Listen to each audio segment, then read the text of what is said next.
Mr. Petroleum, Session Chairman, distinguished dignitaries on the rise of the dais, our young friends from academia. Very good afternoon to all of you.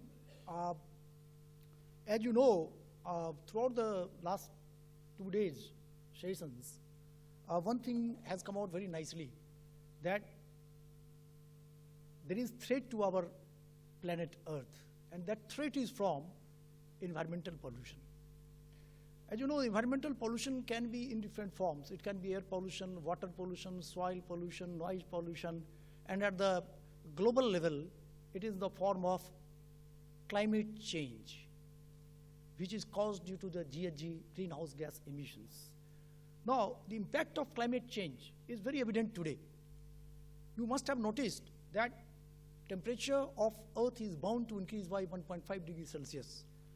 Every attempt being made worldwide that should not increase beyond 2 degrees Celsius in days to come. But even if we talk of all these problems, we have a stark reality to live with, and that is the issue of energy. How to address the issue of energy? We all know that there are, we have limited resources available in the form of conventional energy, that is non-renewable energy in the form of coal, petroleum, oil, and natural gas.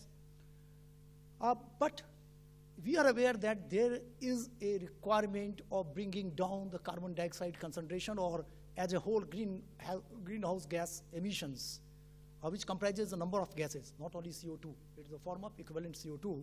So that, how it can be brought down. And that is why we are making a transition toward cleaner energy, to save our planet.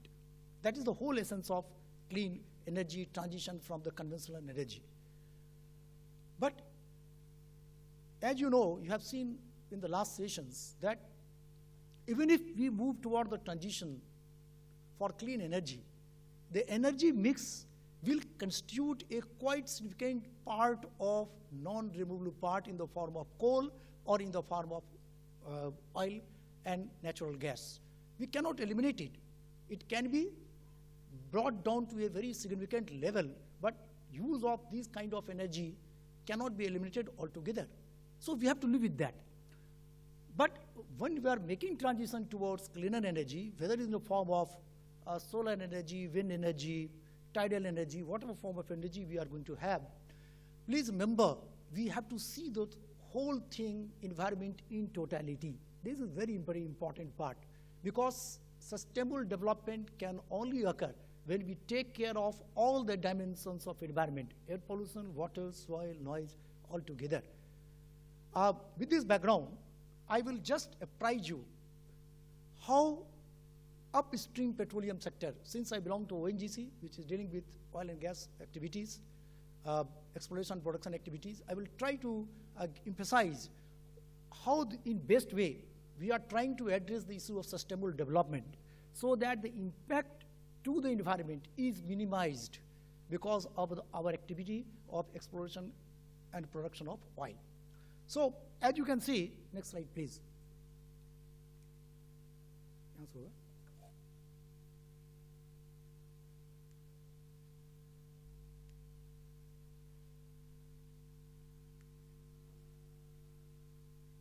Today, ONGC accounts for almost 71% of the country's total domestic crude oil production and natural gas output, of which 70% is obtained from our offshore. These are some glimpses of our offshore production platform. This is a Sagar Samrat rig recently converted to MOPU, Mobile Offshore Production Unit. You must have seen in the news. These are some glimpses of offshore platforms. Production of oil, whenever we are producing oil, there is always a possibility that oil might contaminate the sea because some leakage might take place. Sometimes we are disposing of effluent as a part of our process. Although all measures are taken that the concentration of oil in the effluents should remain below 40 ppm. But how to ensure that? So we have a process of environmental monitoring all around the installations in western as well as eastern offshore. These are, you can see on the screen, the number of platforms, the number of rigs, in our eastern as well as western offshore. Ocean, as you see, constitute the major part of ecology on the earth. If you disturb the ecosystem of ocean, whole global carbon balance will be disturbed, for your information, because it is the biggest sink. Our sea is the biggest sink for the carbon dioxide. And there are plant origin in the form of phytoplanktons which live on the basis of photosynthesis. And because of the oil pollution, it has been observed at a significant level of oil pollution, these will die. And if they die, in the long term, carbon emission will increase in the atmosphere. So that is the significance of phytoplanktons in the sea. So what we are doing in the sea, that we are monitoring the sea with respect to the petroleum hydrocarbon, heavy metals which are present in the sea, and we find out whether our activities in any way is causing any impact around our installations, offshore installations. For your information, till date, we have found that we have started exploration since 1974 in Mumbai offshore. There is no significant impact on the health of the sea because of our activity. So that is a good news for all of us. Another challenge is the challenge of microplastics these days, because whatever plastics are thrown into the sea, they are degraded with time and they convert into microplastics, that is the particle size is less than 5 mm. And these are ingested by animals, ingested by human being in the form of food cycle, ultimately causing loss of health issues, including cancers. So for which we have exclusive regulation called MARPOL, under which we cannot throw any plastic substances all around our installations. So how we as an industry, see, as a petroleum industry, what we can do? We have to produce petroleum. And at the same time, we have to ensure there should not be any increase in carbon dioxide concentration, which can lead to the climate change in a big way. So all necessary measures are required to be taken. Now, these are certain aspects which affect the environment because of the oil industry activity. These are seismic survey, drilling waste, produced water, oil spill, hazardous waste. Now, for all these, we have certain mechanism in place that we, in any case, we are in a position to handle these waste in eco-friendly manner. Here comes the importance of the data capturing. If the data which is there with us, whether with respect to disposal of waste, whether with respect to seismic survey, drilling waste, all that, if we are able to capture those data, their disposal, generation and all that, we analyze it and then correlate with the health of the sea, this can be a great contribution, and this is how it is to be done.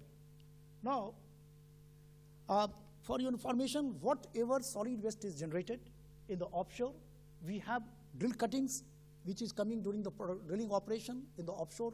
We drill the oil wells, you must be knowing, the drill cuttings are generated, but they are being disposed of in eco-friendly manner. We have mechanisms in place in onshore as well as offshore.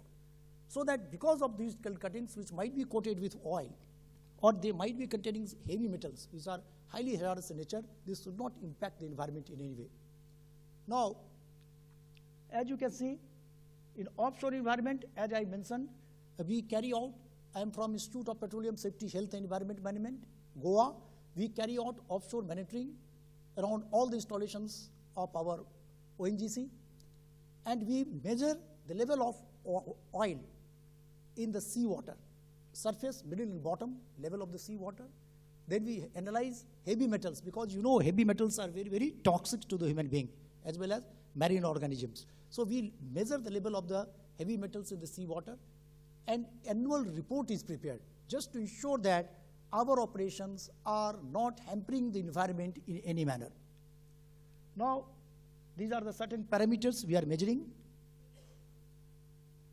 Observations, as you might see, the nutrient level observed both in water column and seabed were within the background values, and no significant effect of anthropogenic input could be inferred. So far, we have completed more than 30 years of our production activity in offshore, but no significant impact has been observed. And this is possible simply because ONGC has taken most stringent measures for the pollution control.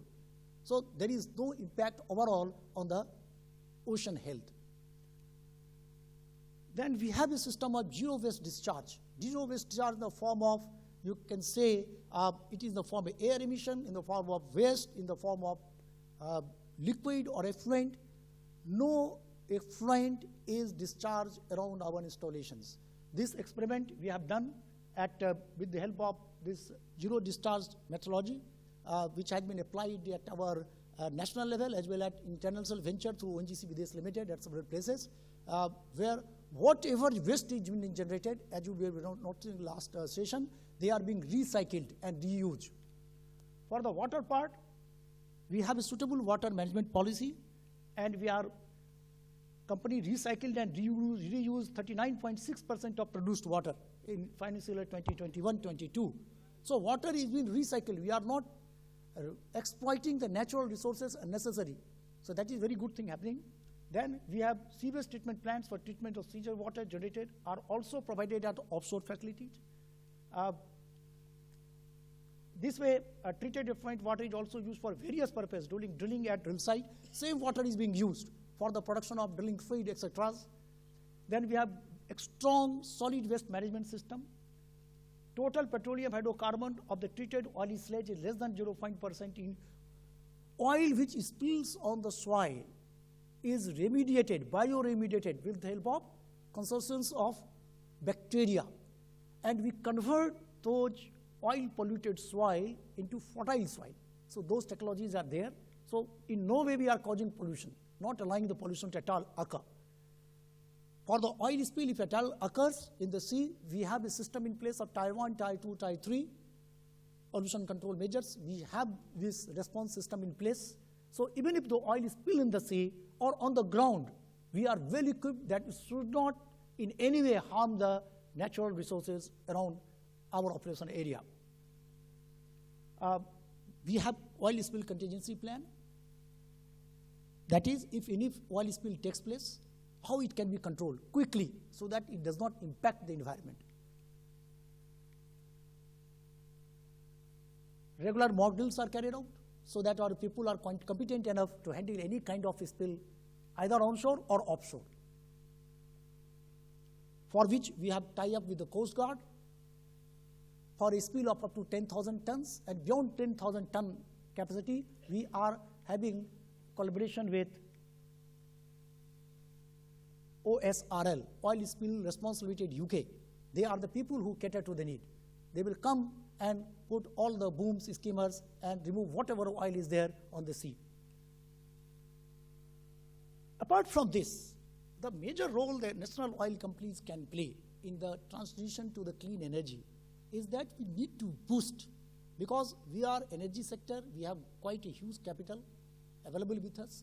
So during the transition, the national mission which is there for the transition towards the clean energy, what we can do as a national oil company is to boost that area, give a boost to the clean energy area. In this direction, our organization is doing a wonderful job. We have Clean Development Management List, CDM, what we call 15 CDM projects registered with UNFCCC is already there. Then we have GHG accounting system. We have been able to reduce greenhouse gas emission, scope 1 and scope 2, by about 3%. Scope 1 and scope 2 are the GHG emission criteria. GHG scope 1 is the GHG emission, greenhouse emission caused because of the facilities or infrastructure available at the company level. If the company gets the job done through some other agencies, then in that case it's called scope 2. And if it's through some other agency, suppliers or customers, they are consuming an emission is taking place, GHG called scope 3. So GHG 1 and 2 we have reduced by 3%. Solar and wind energy, as you can see, already we have 31.3 megawatt and wind is 153 megawatt. These all facilities have been created. Replacement of conventional lights with LED lights and carbon capture storage utilization is also there in the pipeline. Then we have process design installation flare gas recovery system. Why? Flare gas constitutes of carbon dioxide. We have in place global methane initiative under which we are capturing the emission of methane gas through our pipelines. So natural gas is nothing but it's methane. So if there is any leakage of methane taking place through any pipeline, we have been able to identify those points of leakage, we have stopped them.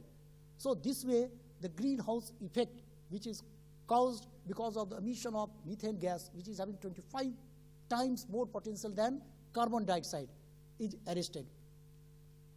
We have green buildings in place, and all measures we are taking so that we give a boost to the renewable energy, and at the same time, because of our activity in the oil sector, we do not cause any sort of adverse impact on the environment. This is what oil industries are supposed to do for sustainable development all over the world. Now, as far as the green hydrogen is concerned, we have already entered with MOU in line with National Hydrogen Mission, launched by Honorable Prime Minister in making India a global green hydrogen hub. Activities invested MOU will contribute towards India's target of producing 5 million tons of green hydrogen per annum. So this is how we have been taking all efforts so that in the energy mix that is already there, the transition should be very, very smooth. Whatever best as an industry we can do, we are trying to do so that the load of pollution is reduced to a significant level. Again, I will emphasize one point.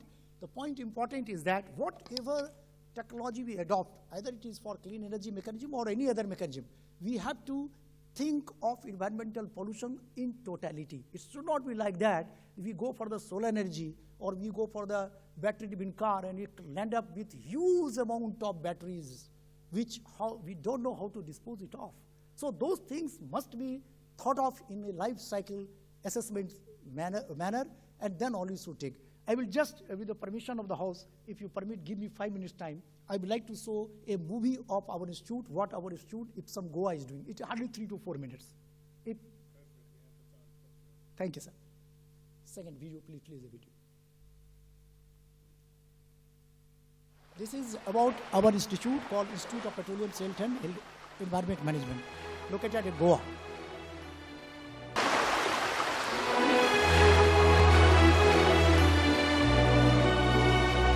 In South Goa, where the Sal River meets the Arabian Sea, is a lighthouse which guides mariners through dark nights. A few hundred meters from this imposing lighthouse is an even greater guiding light. IPSHEM, the Institute of Petroleum Safety, Health and Environment Management. An institution that guides us towards safer, greener and more responsible ways to conduct hydrocarbon operations in both offshore and onshore sites.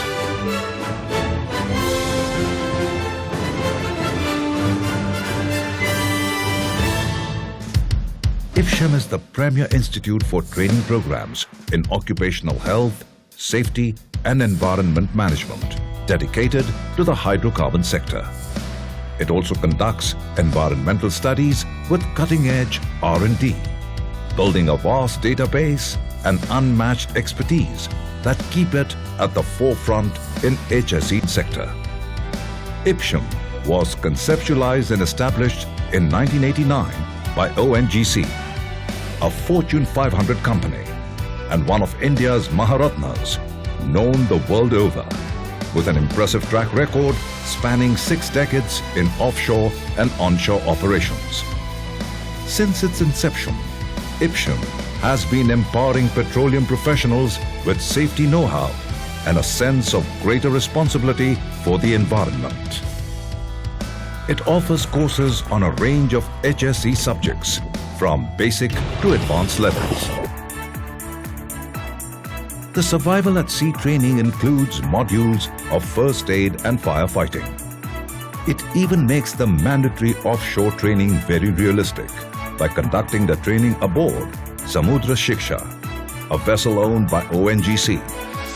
Anchored in the backwaters of Goa shipyard at Vasco da Gama, Samudra Shiksha is the only vessel of its kind in entire Asia where trainees get first-hand offshore experience in realistic yet controlled situations.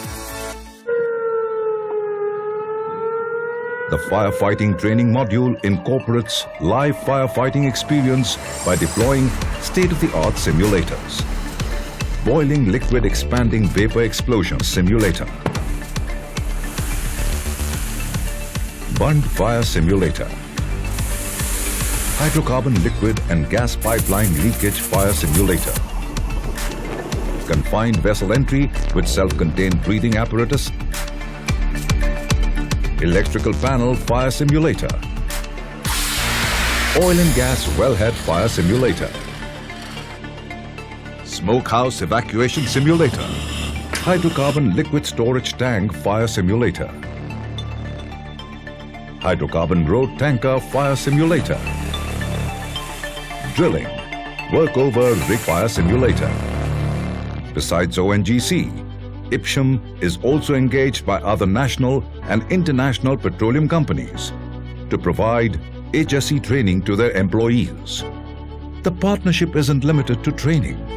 IPSHEM is also engaged in conducting R&D studies such as offshore environment monitoring, environmental studies for statutory environmental clearances, occupational hazards identification at both onshore and offshore installations. R&D studies are conducted in collaboration with reputed institutes like the IITs and the NIO.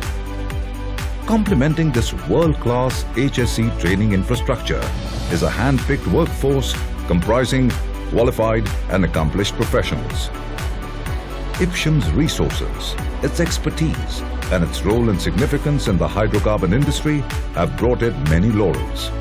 These include recognition and accolades of great prestige: Golden Peacock Award, Green Tech Award, Energy and Environment Foundation Global Safety Award, Global Environment Award, FAME India Environment Excellence Award, Grow Care India Environment Award.